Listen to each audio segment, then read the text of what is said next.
Kama ni kijana na unaangalia hii video, upo mahali sahihi, usiondoke. Mimi kama kijana kuna vitu vitatu au vinne ambavyo kwa siku ya leo ningependa kuweza kushare na wewe. Vijana wengi sana sasa hivi tumekuwa tuna ile tunaita screen uoga wa maisha au kutaka mafanikio ya haraka ndani ya muda mfupi. Unaelewa? Una marafiki zako ambao labda kwa umri uliokuwa nao, yupo mwingine ambaye amepata kazi nzuri, mwingine ameolewa na familia nzuri, mwingine yupo ana maisha mazuri, mwingine labda kwao background yake, wazazi wake ni familia ambayo ipo vizuri. Sawa.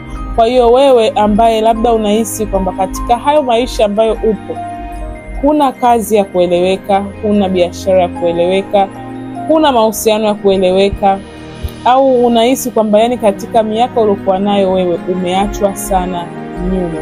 Mimi nakumbuka mama yake na bibi yangu ambaye alipata kufariki miaka 4 iliyopita, mwaka 2021. Nakumbuka miezi michache kabla ya kifo chake, tulikaa tu tunazunguka tunaongea. Ambia ni bibi, bwana mimi sielewi, maisha ni magumu, mambo biashara haziendi, unaomba kazi hupati. Lakini bibi yangu yule au nyanya yangu aliniambia kwamba sikiliza nikwambie, katika maisha kuna vitu vitatu ambavyo unatakiwa uvifanyie kazi.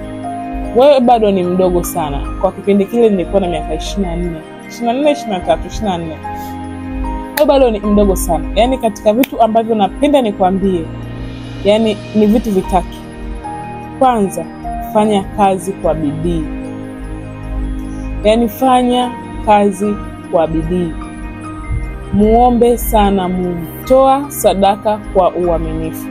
Akaendelea kuniambia kwamba ukifanya hivi vitu vitatu kwa uaminifu sana, Mungu hawezi kukuacha.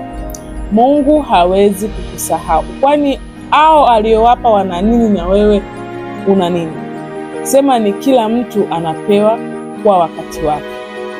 Basi, lakini baada ya miezi michache ya mimi na yeye kukaa na kubadilishana mawazo na kuongea na kunipa huo ushauri, alipata kufariki dunia. Ni mama yake na bibi yangu. Bibi yangu, mama yangu ana mama yake, kwa mama yake mama yake. Sasa baadaye nimeanza maisha rasmi ya utafutaji.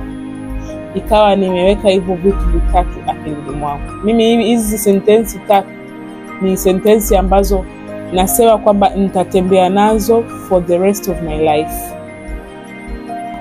Sitataka kujua kwamba inakuwaje. Nitafanya kazi kwa bidii, na kweli ninafanya kazi kwa bidii. Hakuna mtu anayejituma kama mimi. Hata sehemu ambayo nafanyia kazi, mara nyingi sana huaga naendaga live kwenye eneo langu la kazi. Ni katika eneo ambalo tuliopo, wengi ni wanaume, na katika wanawake ambao tunafanya biashara ya aina hiyo ni mimi peke yangu. Umeelewa? Lakini kwenye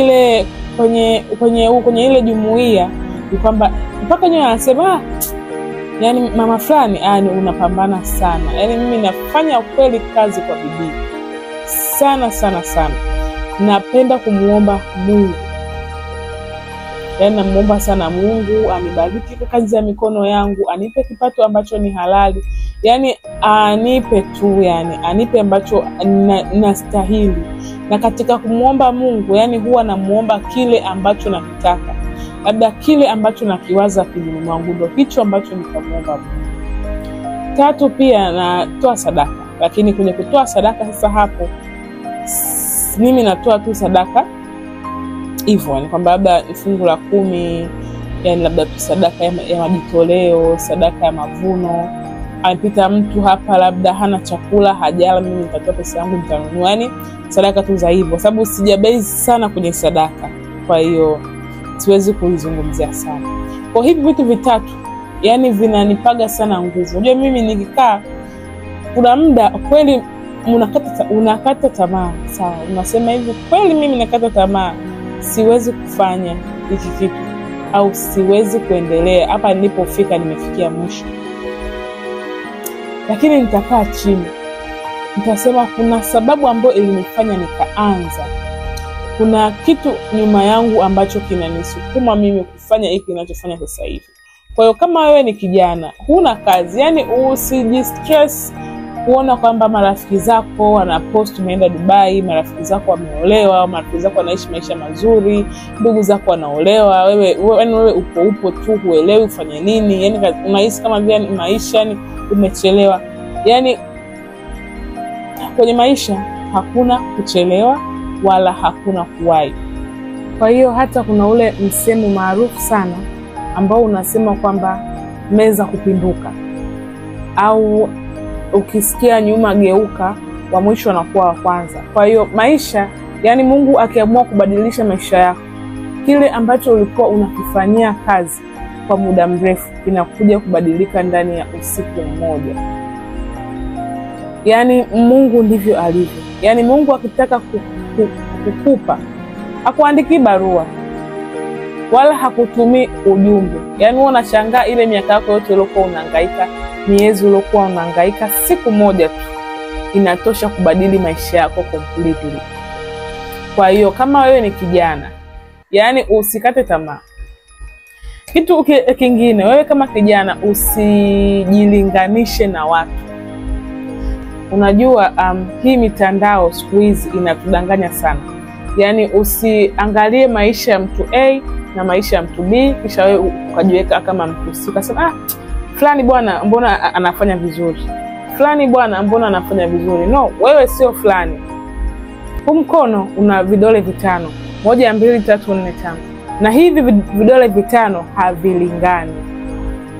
Yani havilingani. Hiki ni kifupi, hiki ni kirefu. Hiki ni kirefu lakini hiki ni kirefu zaidi. Hiki ni kifupi. Kwa hiki na hiki havilingani. Kwa hivyo ndivyo na sisi binadamu tulivyo. Mtu asikuharakishe kwenye mafanikio. Usijipe pressure ya mafanikio. Muda wako ukifika, kila mtu atafikiwa. Kikubwa ni hivyo vitu vitatu ambavyo nimeweza kukwambia hapo mwanzo.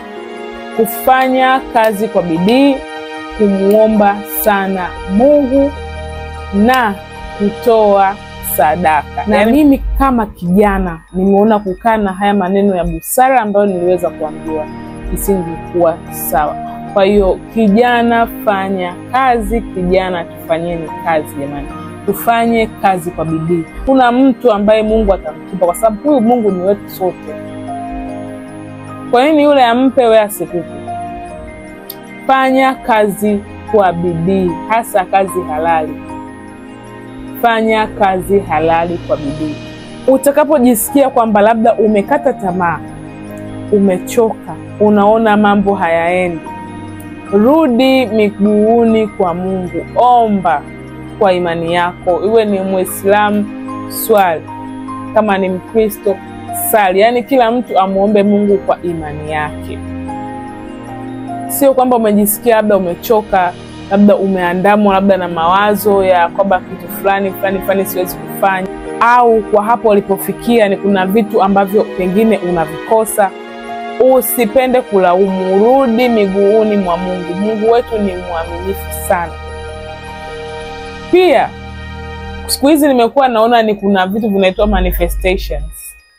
Mimi sijui sana manifestations wala siwezi kuidescribe sana, lakini ambacho napenda kukwambia wewe kama kijana, yani unatamani kufanya kitu fulani au unatamani kuwa na kitu fulani, hebu vuta ile picha ya iko kitu ambacho unataka kuwa au iko kitu ambacho unataka kuwa nacho, kivute, kiweke akilini mwako. Hauna biashara au tayari una biashara, vuta picha kama biashara yako ishakuwa ni kubwa. Yani wewe ishi kwenye macho kwamba mimi biashara yangu ni kubwa. Yani jijengee ile picha akilini mwako. Kwa hayo machache, napenda kukushukuru kwa kuweza kujumuika na mimi. Jamani, mimi naitwa Joyce. Ni content creator. Pia ni YouTuber. Yani mostly I create videos on YouTube na Facebook. Kwa hiyo kama umefikia mpaka wakati huu, unaweza kunitafuta Instagram, Facebook au WhatsApp au na email. For collaborations kuna email yangu iko hapo, unaweza kunicheck. So guys, wapendwa, mpaka wakati mwingine. Usiogope kuota. Usiogope kuota. Kila mtu lazima aote. Kila mtu ana ndoto zake. Kila mtu ana malengo yake. Kila mtu ana maisha yake. Na kila mtu ni mtu, na huyo mtu ni wewe.